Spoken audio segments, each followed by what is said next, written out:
very significant. And you said you just came from a P-Funk show. What was our penultimate show and actually tour was in 1977 when we joined George and P-Funk on their Flashlight tour. Mm-hmm. And we opened up for him, Barkays and George and the Mothership and the whole thing. It was amazing. For a guy who was in his early 20s to be on a tour like that was absolutely mind-blowing, because we opened up and we were glad to do it. Got 20 minutes on stage. We did our thing, and the Barkays came on after, and then George came on, and then after the show, he'd invite us all on stage. He'd go, Cameo, Barkays, and we just come on and sing Mothership Connection, and you know, the crowd was going crazy, and it was just otherworldly. You know, it was amazing.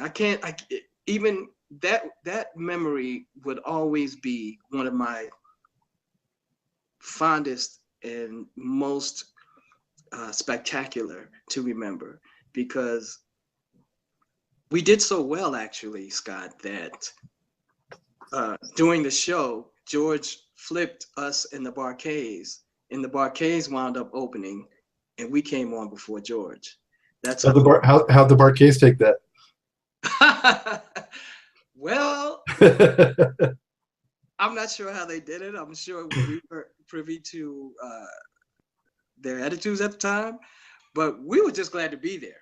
It wasn't our decision. Yeah.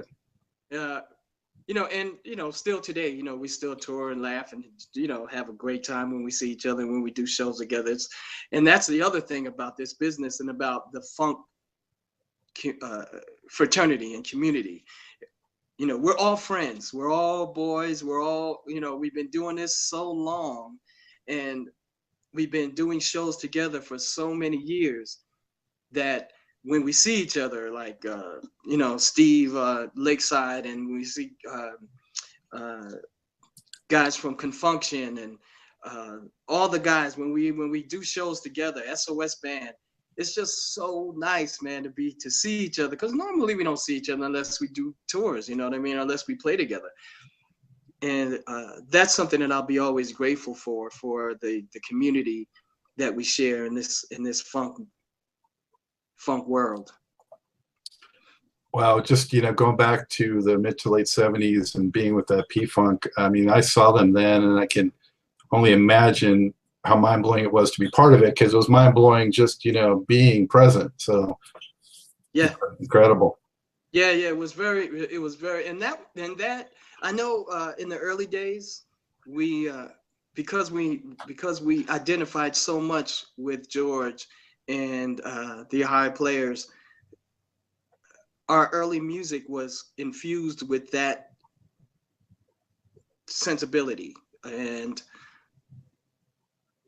I know Rigor Mortis, Cardiac Arrest, was filled with weirdness and crazy thoughts about, you know, rigor mortis and post-mortem and all of this kind of crazy death, you know, thing, but it was funky. And I guess we got a lot of that from George and his